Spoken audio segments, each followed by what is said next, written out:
Mm, Hello, lovers. Welcome to another episode of Venus Embodiment series. Today we have Djenneba as our Venus in Virgo astrologer.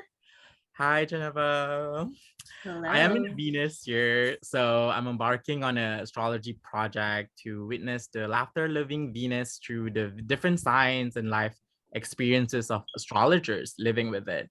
So, in hopes that through our exchanges of the experiential Venusian embodiments, it helps other people with similar Venus signs or house placement, aspects, rulership, etc., to feel seen and celebrated for their Venus too, and perhaps that of their loved ones as well. So I am Shahir. I'm a love devotee. I'm a queer Muslim mystic who believes in love and everything is love for me. I'm also a practicing astrologer, a spirit guide connector, and also a tarot reader. So today we have Djenneba Drame. Djenneba is a writer, book editor, and astrologer based in New York City. Before receiving a scholarship to learn Hellenistic and electional astrology under Chris Brennan, they spent time working in and around the NYC arts and culture space.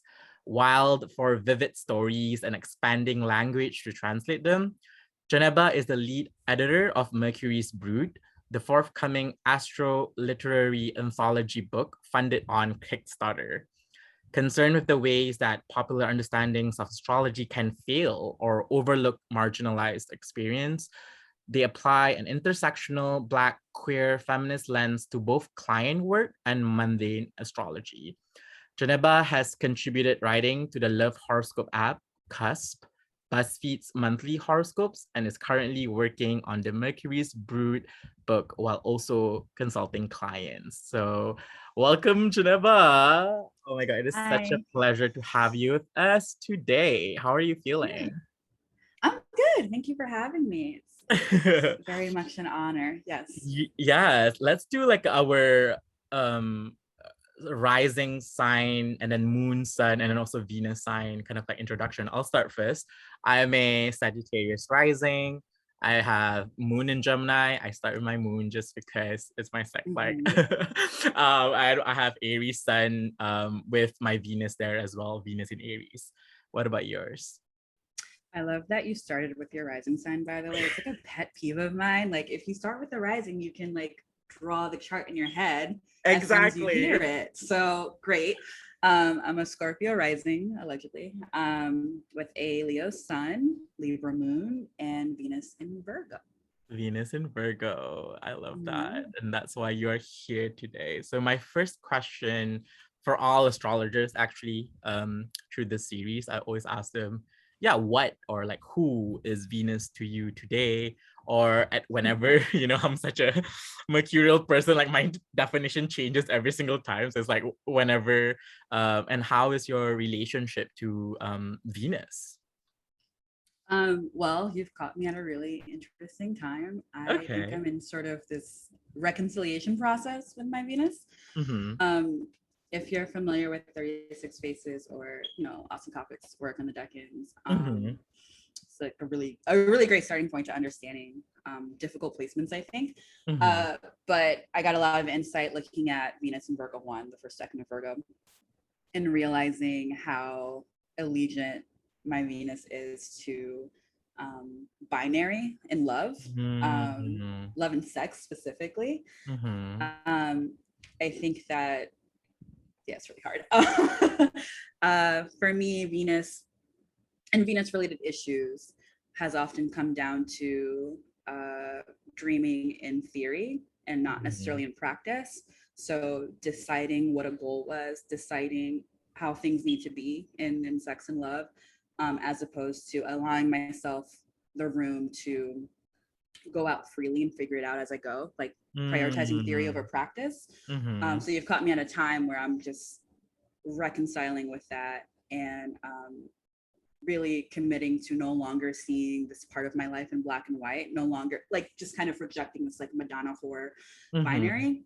Yeah. Because I think that Venus and Virgo in general, but especially that decan, um, as Austin Coppock says in 36 Faces, can kind of really violently fluctuate between, you know, abstinence and like whoredom, you know, like Mm.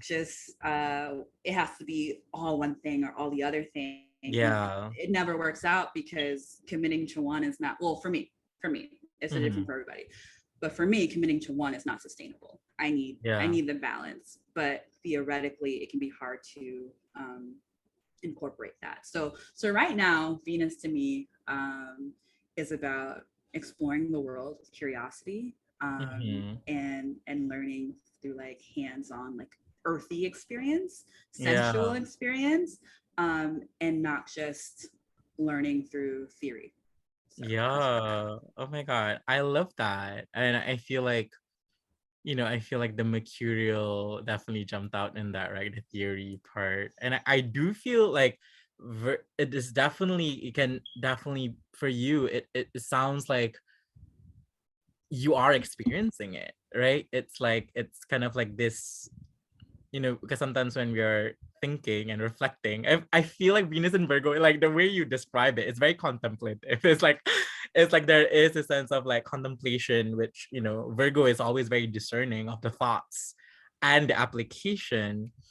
But then it sounded like you are also like stepping into like the experiencing like of it all, Yeah, yeah. because yeah, like for me, and I know people attribute Hmm. sex to Mars a lot, which yeah, sure. But it's also Hmm. very Venusian, just like the It is exploration of one's Venus. body. Yeah, absolutely. Oh my God. It's about Yeah. the merging of Hmm. bodies, the merging of people coming together, you know, in all the ways. But I think that in the past, like that, Hmm. the way that Madonna for binary has presented itself to me, Hmm. um, looked like not being able to handle abstinence and then just kind Hmm. of chaotically pivoting in the other direction without Hmm. necessarily being present for it, you know, because I'm just Hmm. responding and not moving through. And right now Yeah. I feel like I'm moving through and I'm having a good fucking time. I'm having a good I time. So love that. I love that, and really like crushing that sense of binary as well, which of course we all love. And it somehow almost feels like that is also like the wisdom of like the oh my God, Venus in Pisces, kind of like opposition, kind of like, Pisces does rule your fifth house, mhm. and Venus as the exaltation lord, or even like the triplicity lord for like the water signs in a way too. It feels very true for you, and going through and experiencing that, and like that sense of opening. You are like, I love that you are like living the astrology in the sense that you are a writer. I was just like, oh my God, like how is that Venus in the 11th has kind of like showing up to you? Because one of the things about the 11th house is also about like what you're saying, because I feel like you're opening Venus with so much hope. It's like 11th house is a house of hopes and aspirations in a way, that there is a Mhm. sense of like longing with the 11th, of like, oh, like this is the bigger visions that I will aspire and I will accomplish in a way. So yeah, what's your relationship to those aspects of life, and how have Venus contributed to it, or even not contributing to it, like fuck things over? With like the just to clarify because Yeah. I have trouble following stuff sometimes, Yeah. just with like the writing piece and the hopes and dreams and aspirations part. Yeah. Yeah. Yeah. um yeah, I mean, yeah, I'm a writer. I have a very tight partile conjunction with Venus and Mercury. I think they're separate by like 2 minutes. And then it might be applicating or applying rather. But Venus, ruled by Mercury, ruled by an exalted Mercury, and so tightly configured to it, I think makes me prioritize beauty in language. Um, Mm. I I love consuming beautiful sentences, beautiful prose, and I think the Virgo like perfectionist piece is like wanting to recreate that beauty that I consume and take in, and just uh, replicate it, replicate a feeling, and Mm. redistribute that out to the world. Yeah. Um, and as far as like the 11th house piece and hopes, dreams, aspirations, you know, Venus as a gatherer and Yeah. reconciler, I only want to create work that I find useful, which is why it's really hard for me to journal. I don't journal. People are like, oh, like you're feeling bad, maybe you should write it out. No, why? Like and for Oh my God. me, and it's probably a flaw. Like maybe this will work itself out as I age Yeah. into the practice, but um, I see writing, unfortunately, for better or for worse, as very like as a utility. It's very utilitarian. Like I Mm-hmm. approach it in that way, and so if I don't have a specific purpose or like an agenda for like what these words mean and like a way to um not even a way to share, but like even if I never share it, it still has to have some sort of greater purpose that it's beyond me, Yeah. because I rather just think those words through in my head. If Oh that's my the case, I God. don't they don't need to hit the paper. um so I think the Venus in the 11th part is like, okay, well, like here are these words that I have put together. I hope that you can do something with it, whether you agree or not. Like I hope it brings Yeah. some people together and makes you think and whatever. Oh my God, I love that. And I can definitely see it. I mean, you are such a beautiful writer. And oh Thank my God, you. I'm always like Kind. mind blown whenever I read things, from whatever you wrote. And I was like, yeah, it's very obvious there. And it's very also very intentional. And I also feel it's very powerful, right? And it's kind of like I do feel that you are in a way like, changing the game and changing the narratives too. Like Mercury is so like with that Venus, it's like these are all the like in a way like the Venus and fallen Venus, quote unquote, right, idea, and Mercury being very exalted there. It's like it feels like Not very exalted. it is exalted.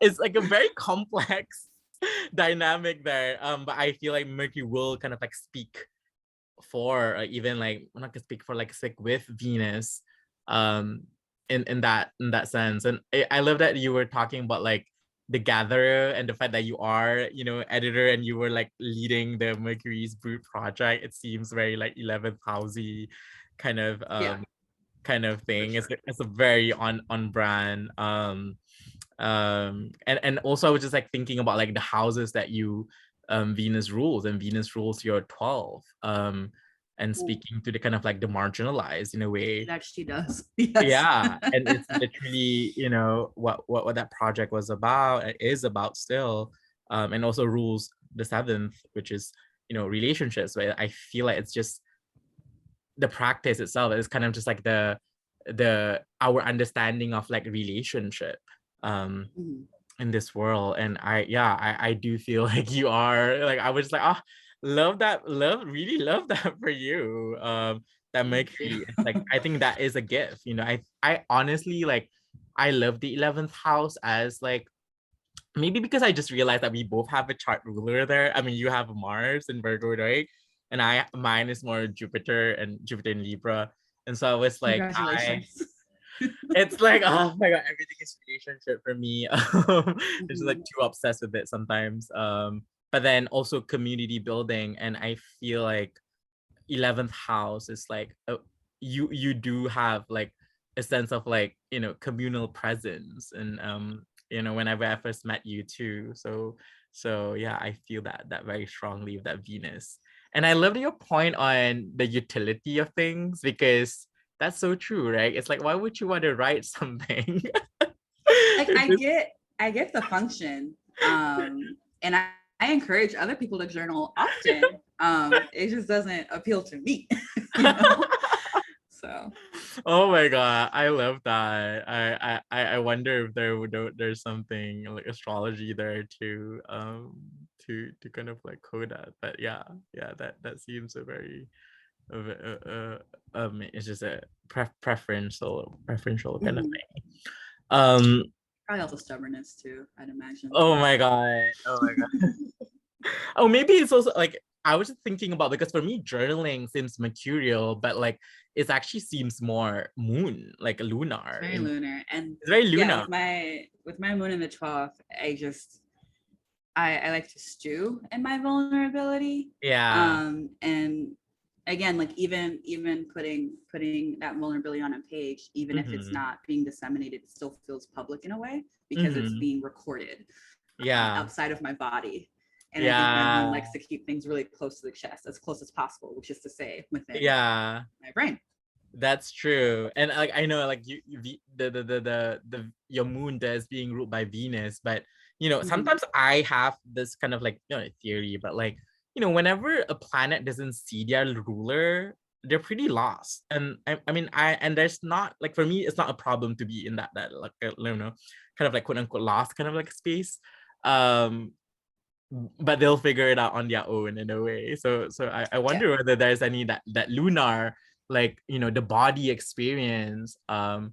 How's that going for you so far? I mean, you are Mars ruled, but how's that part of Venus of like connection with like having a Libra moon especially? That's a terrible. You can say that. Yeah, my moon, it feels really complicated and also very, very loud at the same time, because my moon rules my ninth house. I have Cancer in the ninth. And I'm a writer. I wish to publish several books in my lifetime. Yeah. That is one of my favorite forms of art. And so I think that having my moon in the 12th, there is some benefit there in terms of like what I'm allowed to tap into to get to the page. But I also have, I mean, my moon is so interesting. I was talking to my friend, our colleague EY earlier today. Yeah. And we were talking about like just like the idea of not necessarily being an expert on one's own chart. Just because it's yours, just because you're an astrologer doesn't necessarily mean that you like can fully grasp like objectively, not that you need to, the ins and outs of your chart, because one, there's just countless things to get into, and perspective is so important with astrology. Like not everything is the hard or fast rule. And so I was just speaking to that point and saying, yeah, like I was today years old, like literally today, when I realized that I have moon sextile my midheaven. Oh my God, I love that. I didn't know that before today. I never thought about it. Oh it my never God. popped out at me. Oh my God. Yeah, sometimes you never know something unless you're like, wait, actually I have that. You know, it's just like precisely. So the moon sextiling, my ninth house ruler sextiling with my midheaven, I think bears really well for the career that I am attempting to build. But this moon is not, my moon just made an aspect to Saturn by trine. So it's separating from Saturn, and you know, very loosely sextile like all my Leo 3 placements, because my moon's at 8 degrees of Libra. But one really close aspect that it's making is a square to Uranus. And the destabilization that Uranus brings about does feel very, very loud in my lunar life, especially considering that I also have its ruler, this Venus in fall. And frankly, I mean, I don't know if I still have that page up. I do. Oh my God. I love you can show it. Remember that fight I got into a couple months ago about but yeah, is that on Twitter? Yes. In Hellenistic astrology, the study of fame, fortune by Chris. He has a diagram on Artorius's basic nature of the planets, and for Virgo it says to destabilize. And destabilize, just considering like the Virgo piece, the Venus in fall piece, the moon square Uranus piece, destabilization does feel like it's at the crux of my chart, or at least the crux of my experience of my chart, even if that doesn't necessarily jump out at you when you look at it. And so the destabilization, I guess, is kind of like where the magic happens, where like things are like constantly changing, constantly in flux, and learning like what to parse through and take with you while you rebuild from the ashes, which feels a little a bit like Pluto, but very Uranian as well. Mm-hmm. So that's my long-winded. Oh my God. I love that. I love the point on destabilized because it feels very much like, I mean, Mercury, the Lord of Chaos, obviously, but like, um, it People did kind of, sleep on Virgo being chaotic. Virgo is very I fucking know, Virgo, chaotic. I mean, people just think like Gemini and like Pisces are chaotic. I'm just like, you don't know Virgos. I was just thinking about like through the lens of like the movement of zodiac too. It's just like, oh yeah, Leo is like, very solar in nature, and then like Venus is like, which is Libra, which would be like very like harmonious in a way. But I'm like, but what's in between, right? It's like how like the personhood of like Leonine towards like the Libra harmony, like what needs to happen is the Virgoan magic there. So I was just like thinking about through that lens. I Yeah. was just talking about Virgo in that respect last night too. There was like people like kind of interpret the mutable signs as these bridges between like the fixed to the cardinal. But Virgo's a really fucked up bridge. Like and not like not in a bad way. It's just it's working some stuff out.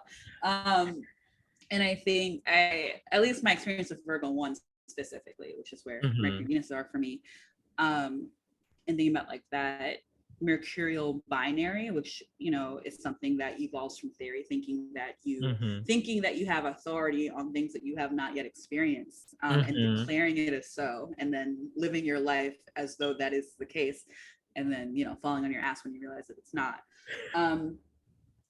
It just kind of feels like Virgo is running back and forth from Leo to Libra constantly, and like dropping stuff along the way and then picking it back up and then running over, and like it's really trying to reach this sense of synthesis. Whereas like on the other hand, Pisces, on the opposite side of the zodiac, is not pressed. It's not. They're not pressed. It actually reminds me of a line from Succession. If anyone was watching and is a fan of Succession. Give it. Season 1, I think that was the pilot.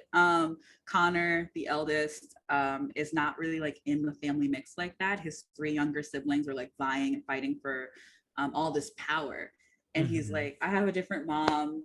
I don't really, like I'm already rich. I don't give a fuck. I'm cussing a lot. I'm so sorry.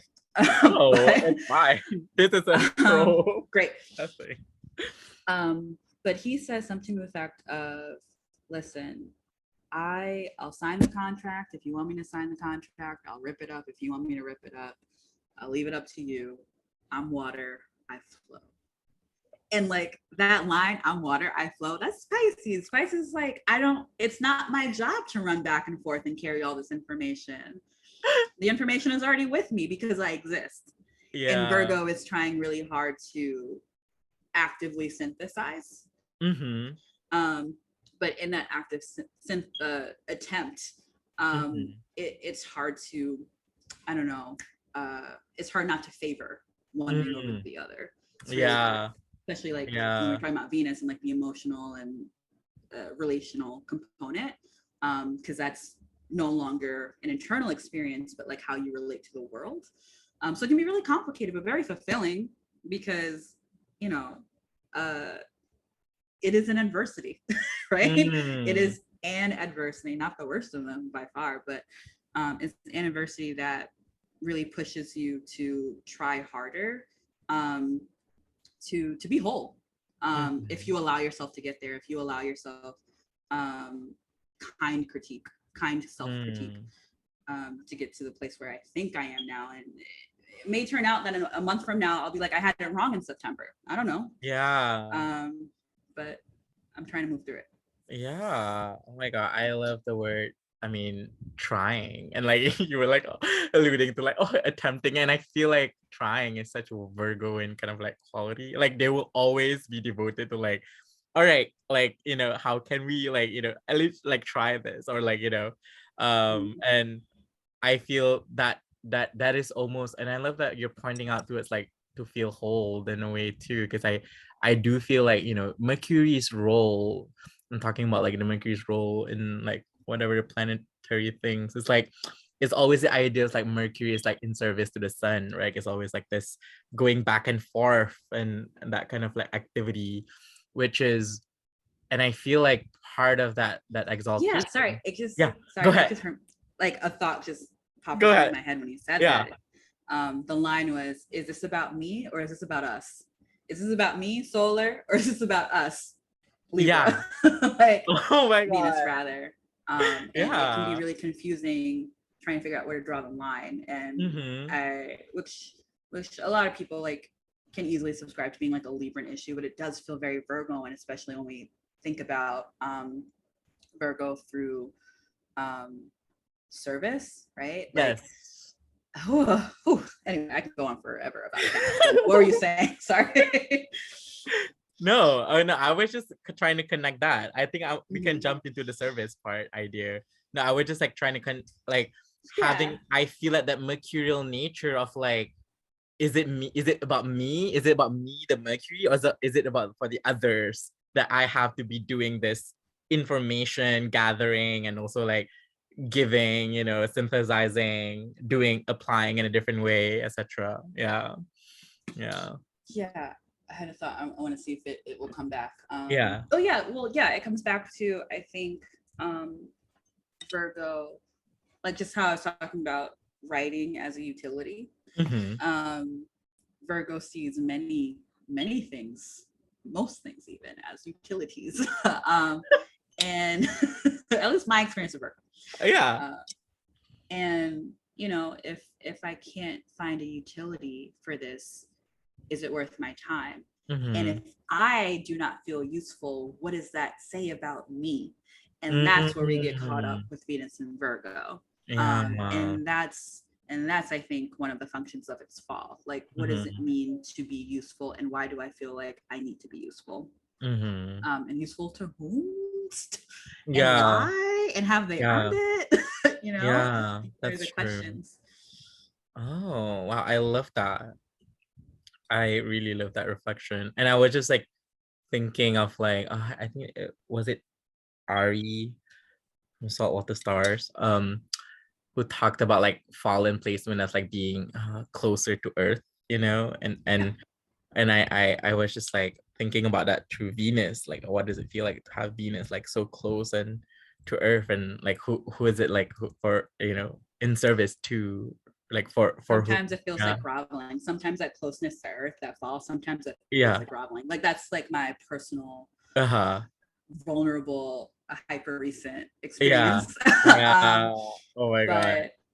But overall, like, it's really fulfilling when you can get someone to like get down with you on your level and be grounded Mm-hmm. together, Mm-hmm. and give as much as you're getting. um Mm-hmm.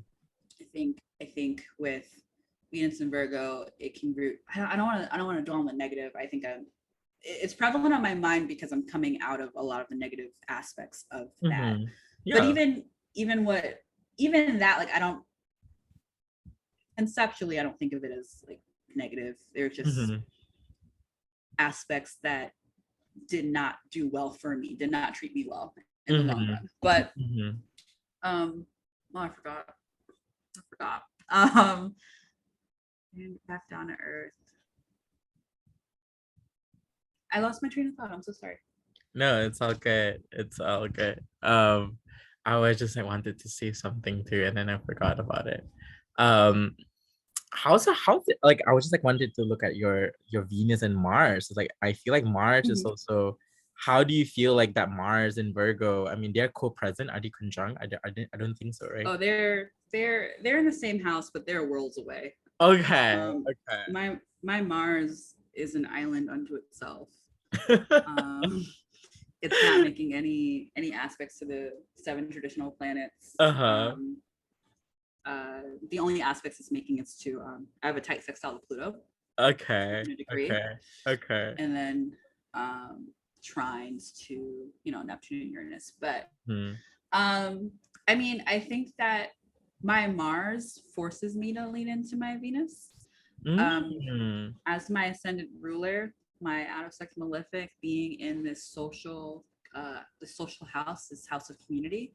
um, I know very well what social isolation feels like. Mm. And through my adulthood at any given time, I am trying to, it's not that I'm trying to create spaces that I feel welcome in, which I am, but just create spaces where everyone can feel welcome. And I think that that's not a priority for most people, because most people don't know what it feels like to be so isolated and feel so lonely in a crowded room in that particular kind of way. And so you'll see like, lots of parties and events and gatherings where like you'll have a bunch of people alone, and the host is not catering to them. The host is like doing their own thing, and they're allowed to, I guess. But I'm way too sensitive to that. And so that's where like my Venus kicks in, where it's like, okay, I understand this malefic influence in this community space, and I want to bridge the gap. I want to do what I can to bridge the gap, which is also how Mercury's brood kind of got its legs too, because that's the influence that's undergirding that kind of undertaking. My ascendant ruler is lonely and wants to be happy. Oh my god. And That's Venus so is like Martian, doing its though. best. It's very Martian. Like, I love that. Like, yeah, it's like the bridge initiator. Like, the Mars is like, all right, we have to lean on like this Venus. And I was just like, I love that your reflection on, the out of sect malefic in a way, because you have it in the 11th, and like how it feels like to be isolated. And for me, I was like, I have benefic out of sect in my 11th. For me, learning to ration my out, like, was one of my biggest teachings. I was just like, oh wow, like we both have, like, you have the malefic out of sect and teaching you like that sense of like the need for isolation, and not the need, actually, the repercussion of being isolated and feeling that way in social spaces. And for me, has a lot to do with the excess of it. I'm like, oh my god, you need to be on your own. You don't have to be with people. And yeah, that seems very true. And in a way, I have to learn isolation. I have to self-train almost my own isolation, I feel, rather than always trying to be with people. And I love that the Mars and Venus are, you are the way you're experiencing. I was like, wow, that's such a night, like a day chart experience of like Venus, Mars. I was just like, oh my god, that's lethal. And I was like, Mars, I was like, Mars in the 11. I was like, oh, some people. Social just need to be cut. Social stuff is so hard. Yeah. Like I have Mars in the 11th and Saturn ruling the 3rd. So I've always felt like I've been on the periphery of any given social group, like through childhood, through adolescence, through early adulthood, and now I feel like I'm coming into something it's still undefined. I'm moving through it, but like I was talking about this also. Wow, a lot of these topics have come up recently in random conversations, actually. I love that. That's for me. I'm like, such a believer. I was talking to someone yesterday about how, like in middle school, I wasn't a social butterfly. I didn't have the kind of finesse that would qualify me as a social butterfly, but I was ancillary to several friend groups, and I had the opportunity to move around and like be known and welcome in these particular spaces that were all very different from each other, and I never thought anyone cared until someone like made a comment once, like, oh, like, no, Jenneba's like hanging out with like those other girls this week. I was just like, what? because frankly, I never felt like truly part of the group. And so it was only natural for me to flit around as I did. Because I don't really belong here. So like I can hang out for a little bit and dip and then come back, and I don't think anyone's gonna care. But it turns out people did notice, and I just always assumed that they wouldn't. I don't know. It says something, I'm sure. But yeah, Mars ruling that 11th, and then not being able to, I mean, aggressively separating from its ruler, right? Because Mm-hmm. my Mars is going really fast. I have a really fast Mars. I see. And my Mercury is freshly stationed. I have a stationary Mercury. So it's not just retrograde and moving away, but it's kind of just like stuck. Yeah. And then Venus, its mate, like as L1, L7, it's just like, bye, I'm going back to Leo. Yeah. So Mars is that person in the corner of the room at the party, who like kind of knows the host, but like doesn't want to like step on any toes and kind of feels like a social pariah, but people would probably talk to them if you know, a few things like notwithstanding like changed. But yeah, I mean, it's one of those things like I don't approach charts with like a fatalist sort of perspective. I think that we have one chart for, you know, the rest of our life, like so to speak. We get a few, but the natal chart. The natal chart. We have that. We have that through the course of our lifetime, right? And for the problematic aspects, does that mean that these particular things that they indicated in our youth or young adulthood will hold true forever? I don't think so. I think that like the nature of these aspects and configurations evolve as we grow into ourselves. That's true. So I don't look at my Mars and say, oh God, you're like going to be alone forever. I say, oh, like this Mars needs to work a little harder and like kind of rethink how it navigates social situations to be happy. And maybe I won't figure that out until, you know, my 30s or whenever. But it doesn't mean I'll never figure it out. That's true. Okay. Yeah. Oh my God, I love that. And yeah, and I love that you're pointing out like the social houses, your very earthy social houses too, like the 11th and the 3rd. Yeah. Yeah. It's kind of like really reminded me of like, yeah, like, you know, people are actually important to you, but it's just like, you know, Earth for me, Earth magic, it's more of like, but who are the reliable people, you know? It's like, it's very much like, because sometimes I can see it two ways. Sometimes it can like be like having friends who are just like using you almost, you know, it's like a very material way of like extraction in a way that Mars can feel like, oh my God, it's very extractive, kind of like certain situation. They're not friends, or they're acquaintance, whatever, because it's like Earth. Like what are you resource to me? But then at the same time, the flip side of it is also that like who are like, no, it's like worthy, yeah, but in a way like who are worthy enough that I can be my friend in a way. I kind of just like be in this reliable social setting with me, and I can trust them, I can rely on them, yeah. And I feel that's also like part of that Mars and Virgo in the 11th, but also like that Capricorn 3rd house. How is he gonna feel? Yeah, I mean, yeah, like that. The malefics can work in any number of ways, and like so I've been focusing a lot on the isolation bit of Mars, like thinking about Mars as like, you know, a separator, severer. You know, EY, and I can't remember if EY got this quote from someone else. I'll update you if it's from someone else. But EY likes to say, you know, Scorpio likes to leave and leave early, and so I really resonate with that. But more than the isolation and more than the leaving, Mars is also about aggression, right? And so that social Mars aggression piece can look like being really gung-ho about the Venusian things. Like take for instance, like my year, like you came to my birthday party. You know, or maybe you don't know, I can't remember if I mentioned this specifically to you, but I'm throwing a party or like some sort of social event once a month, every month until my next birthday. And that's like, that feels, it's Venusian, but it's also very Mars. Like it's Mars. Like I'm gonna do this, you know. Exactly. So I can be really aggressive in my plans, my social planning, and really aggressive in what I decide to take on for myself.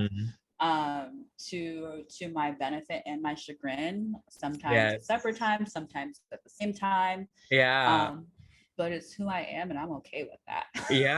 I love that. Yeah, I mean, like, I feel like, sometimes I'm really seeing that too, in the sense of like, that Mars rules the sixth house. Um, I feel like sometimes it's like you're okay with leading that. It's like you are, because it's like Mars is, one of its domicile is Aries, which is like kind of like a leading, like, it's like it's not just about separation, but it's also about like, yeah, I need to separate myself from the pack because I need to be ahead. It's like I need to like already like see what the next steps are, especially in Virgo, right? It's like, okay, what are the next steps so that we all can like walk through it safely, right? Or something like that. And I feel like that seems like a very six housey kind of like labor that you're willing to do, because sometimes I feel like six house can also feel like the ruler of it, or I mean, can just feel like, okay, something you will just do and you're okay, not like you're okay, it's like you get a different sense of like benefit from it rather than whatever material, whatever, like maybe altruism, whatever. But then it's also your chart ruler in a way too. So you do have this first and sixth house ruler in the 11th, and that is kind of like spaces that you occupy and perhaps even thrive in with certain kind of Well, like. my sixth house hates me. Just to be clear. Oh my god. My sixth house, and like if when In I think terms of about health stuff. Mars, work, Okay. work, like I can't, and I think a lot of this comes down to like my 11th and 10th being so strong. Mm-hmm. But yeah, I can't keep a traditional job. Like Mm.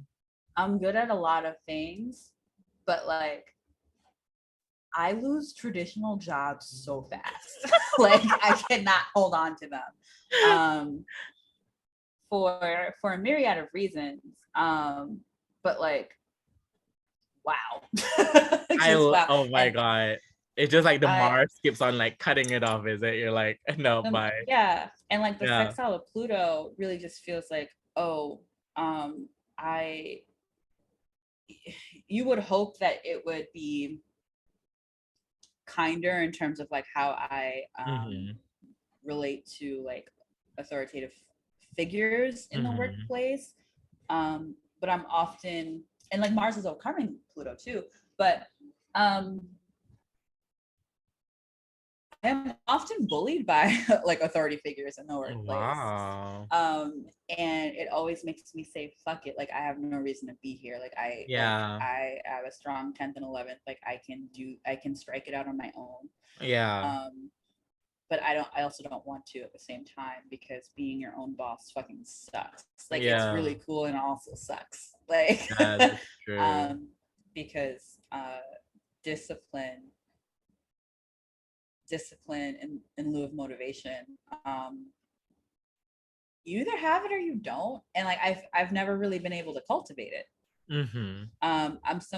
I work in really chaotic, passionate spurts that are not fueled Mm. by discipline, they're fueled by drive. Mm. Um, Drive in that particular moment. And Yeah. that's emotional. It's not like like my Saturn is really like hard to ignore, like in my life. Mm-hmm. Most people don't really think about it when they look at my chart, but I have Saturn on the IC, Mm-hmm. squaring my ascendant really tightly.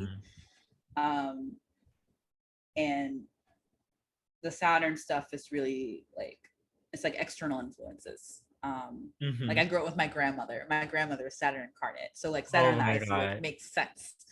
My Yeah. grandmother is like all Capricorn and Aquarius. Oh my That's it. god. Yeah. Um, but yeah, I don't have that Saturnian discipline, and my Mercury is really chaotic, and my Sun is really like, back to bring it back to 36 faces. Mm-hmm. Mars rules the last second of Leo, Yeah. and Austin Topic says that even when the battle is won, like Leo 3 still feels like they're still on the battlefield. It feels like Mm-hmm. the war isn't quite over. Yeah.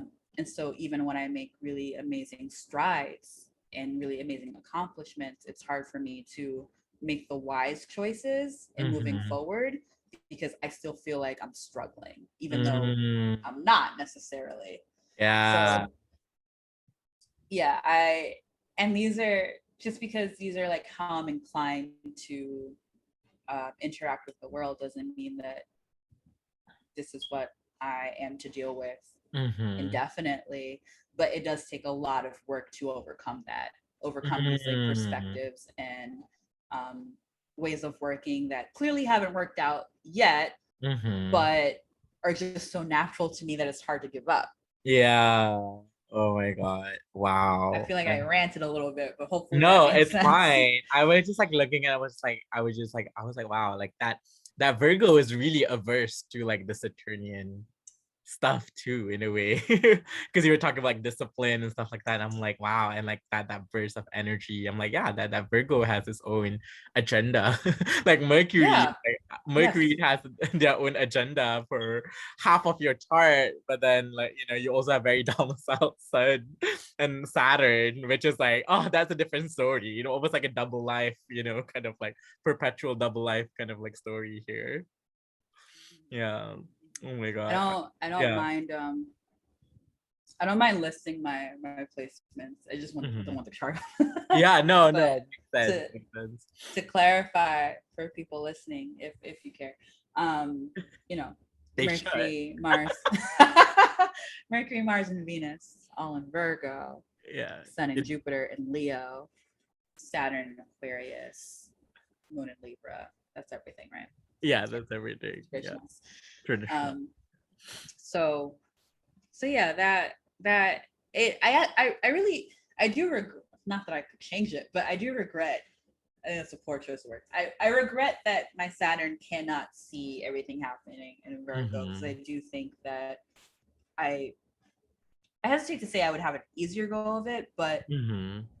I think that I would um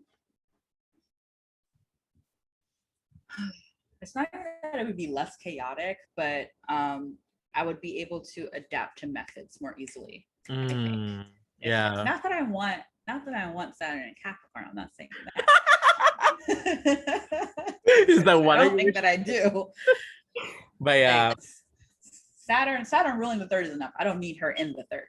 Mm-hmm. But yeah, like the Mercury, the Virgo stuff is really as you said, doing its own thing in its own world, has its own agenda, Mm-hmm. and everything else, Leo, Libra, Aquarius, which is my whole fucking chart, is kind of just like, I guess we'll function without you. Yeah, because they are like in this weird like aversion, they are. So it's Yes. like, which Yes. is very, very real. Like, averse houses, they are like, okay, I can't see anyone else, quote unquote, right? And I'm like, this is our party, we'll make our own party. And they do. They And they do. do. And I think that magic happens when they do. Yeah. Um it's the after Yeah. that needs some love and care and structure. Yeah. But she's working on it. Oh my She's God. working on it. I was like really love that because sometimes I'm like looking at a chart of like, okay, what is the point of entry? Like how, like, sometimes it's like, this is the first, not like first time I feel like, but I think seems like a first time where I feel like, what's the entry point to make them talk to each other? And I'm like, where is it? I can't find it quickly. Like, because actually that's like one of the thing I always do in a session, like whenever I'm like with a client, whatever, I'll be like, okay, this seems a bit averse, and how like what's the point of connector here? But then seems to me it was just like, like I think the Mercury I mean, this is where Mercury has exaltation, and it's just like, yeah, just allow Mercury to be, to be Yeah. Mercury. Yeah. I mean, it's not something that I've really thought about until you raised the Mm-hmm. question, but I think one point of entry is Scorpio if we ignore the moon. Mm-hmm. Um, Another point of entry, ironically, would be Aries, but I don't have anything there. But Aries being interesting because it hits Leo by trine, it hits Virgo by Yeah. Antitia, Libra by opposition, Oh and then yeah. wait, does it hit Aquarius? Yeah, by sextile. Yes. Um, so it's like, so now you're making me wonder what else is going on with the sixth house, because the sixth house can see everybody, That's but I true. have such a miserable sixth house experience at the same time. So what's happening there? I don't know. Oh my God. Yeah, that is so true. Oh my God. You do have that kind of like dilemma. Yeah. Mm-hmm. Yeah, I've definitely seen the sixth house as potential. I mean, like the sun in a way too, right? It's like going the fire sun. But My yeah. exalted ruler of the sixth is domicile. What's going on? Anyway. Anyway. Oh my god. That is true. That is definitely true too. I hope like part, do you believe in your what one of the techniques in astrology that I'm like holding on to for my life was just like the triplicity lord. I'll be like I'm like Yeah. backing on mine.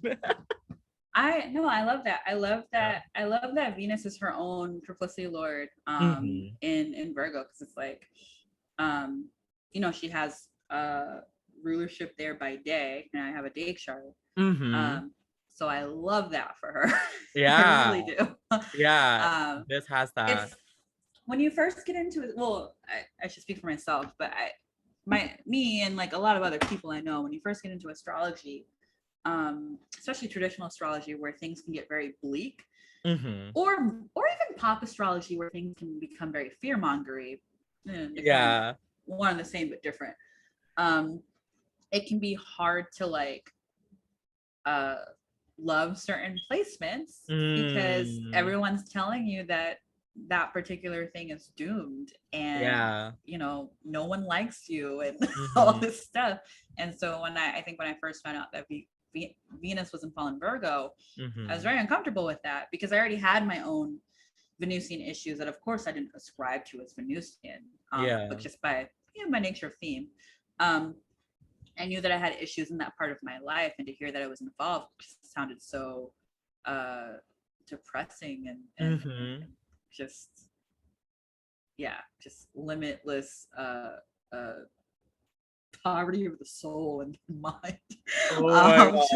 Just very depressing. Like it is, honestly, yeah. It definitely, I as a Venus in Aries finding it out, I'm like, wow. Like on one hand, I'm like, fuck, just like fuck me, right? Yeah. And then like over time you start to interact with and discover the work of more compassionate astrologers who are committed to fleshing out this fuller picture. Like what does this mean beyond the essential dignity? Like how does it actually function in the real world? And you say, okay, the reason why the reason why this essential dignity like is the way it is because this particular placement is not valued by the population. Why is it not valued by the population, right? Like there are really big questions that I think we should all push ourselves to ask, if not answer. And that's why critical thinking needs to come back. That is so true. I'm all about prioritizing critical thinking over overthinking. You will learn nothing about yourself with overthinking. But with critical thinking, you can find yourself in a lot of new places and really exciting, like new developments. And that's what diving deeper and deeper into astrology over the years has done for me. Like just deepen my critical understanding of myself and the world and how I move through it. Yeah. And I love that because I feel like Venus is an understanding of the self in a way. It's just like how we do pleasure, how we do being in this body. I mean, it rules your moon too. So it is about like, for me, that's why I don't call it lesser. You know what people say, like lesser benefic kind of thing. It's like, I don't know. I mean, I know what it means. It's like, I know what it means. Doesn't mean that it's like smaller, but like I don't like how it sounds. I don't like how it sounds. I've been trying to find alternative for it, to be honest, but I haven't found anyone saying it. Like I was just like, I mean, I know like some of the magic call it like the fairer benefic, but I think that's more of like the beauty part of Venus. I was just like, yeah, what's like, I mean, Jupiter is the greater benefic, whatever. But I was like, I call Venus an intimate benefic in a way. It's like I feel like Venusian experience has a degree of intimacy compared to like Jupiterian. I'm realizing, you said the fair benefic, and like a bunch of sirens went off in my head. I've never heard of it referred to as that, but I do know I take umbrage with it. Just and like it's one of the things I wrote about last on my Substack, but Yeah. I my post about like colors, Venus in color, like The white green one, and is it? Yeah. Yeah. yeah, and just like this concept of fair meaning beauty, but also being synonymous with paleness and whiteness. Yeah. So ergo, to be white is to be beautiful. Like it's a lot for me. Yeah, that's why that's what that And term I is. Yeah. yeah. And so yeah, even just like the idea, because I know people because if you are to say, which you didn't, but if one were to say, refer to Venus as a fair benefic, they're not just talking about beauty, but they're also talking about femininity specifically, right? Yeah. Equating Venus with femininity. And so if we're talking about Venus through the lens of femininity and we ascribe it fairness rather, then we're Yeah. equating womanhood with whiteness, which is a Yeah. really god awful trope that That's so true. Oh my God. just perpetuates like so many ills, like most specifically anti-blackness, like this idea that like Mm-hmm. to be black is to be masculinized, but to be like Mm-hmm. white is to be like dainty and light and all these things. Yes. Anyway, Yes. tangent, but that's No, where I I went. appreciate that. No, exactly. That's why the term ferrobenefic didn't come across. I think, Yeah, because I engage with lots of like Venusian materia. So I was like, yeah, Sphere and Sundry would I'm usually wearing call Empress Venus. materia by Spin Sundry right Oh, let me now. love that. Yeah, Yeah, they will always use the ferrobenefic. I was like, it's yeah, like like Sean. where is the astrologer that would coin me?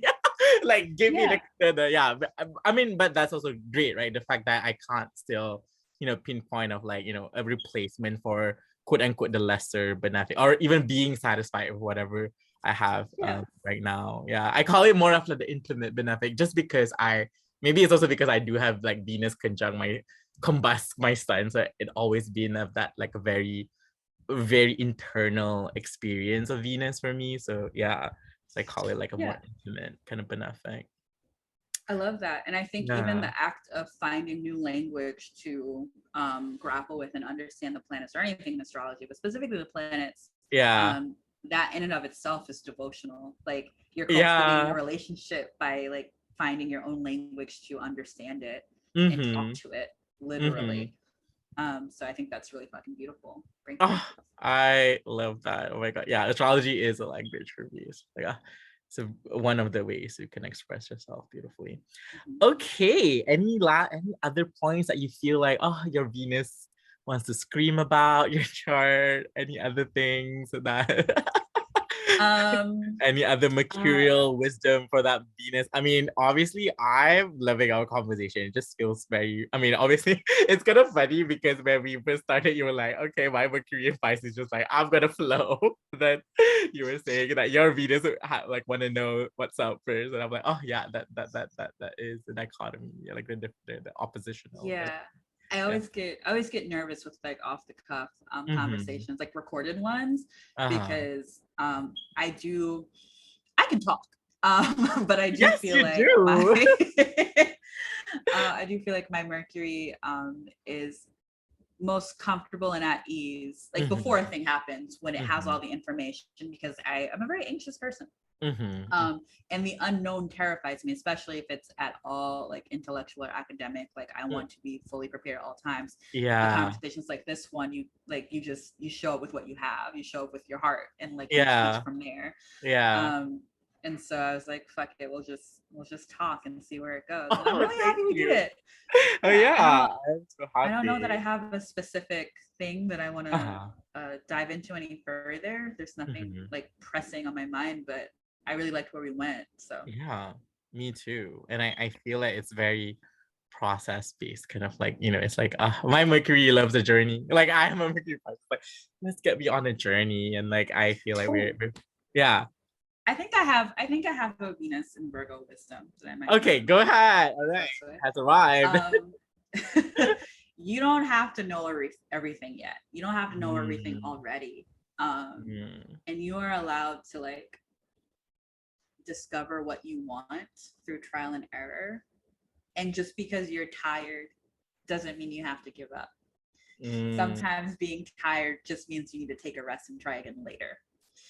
And I think Venus and Virgo can be very quick to give up because it expend so much energy on Mm. trying the first time and wanting to make it right, and can feel kind of embarrassed or resentful when things don't Mm. work out as they do. And that therein like creates that binary, like this didn't work out, I'm gonna jump over to the other side. But it's okay to Mm. just take a beat and say, I don't know everything, and that's okay. That's Yeah. okay. And even when it comes to like yourself and like what you want, it's okay to not know what you want. Venus Yeah. and Virgo needs to learn that it's okay to not know what you want. Oh my God. I love that. Oh wow. That's very beautiful. And I just realized, no, I mean I just realized a few months ago that I have, like, if you perfect my Venus, I am in a Venus in Virgo perfection year technically, because I'm a Oh, yeah, because I am yeah, because I have Venus in Aries and I'm a 6th house year. So technically my Venus, if it perfects, I mean I don't usually perfect a planet, but sometimes I look at them. yeah. And I was like, oh my God, yeah, this is actually my Venus in Virgo kind of year. So Yeah. I love that. I love our conversation, and it definitely gives me a lot of perspectives, and I just enjoy it so much. So thank you so much, Yay. Djenneba. Oh my God. Thank you. And thank you to everyone who will be watching this in whatever timeline you are. And stay tuned for the next episode. Goodbye.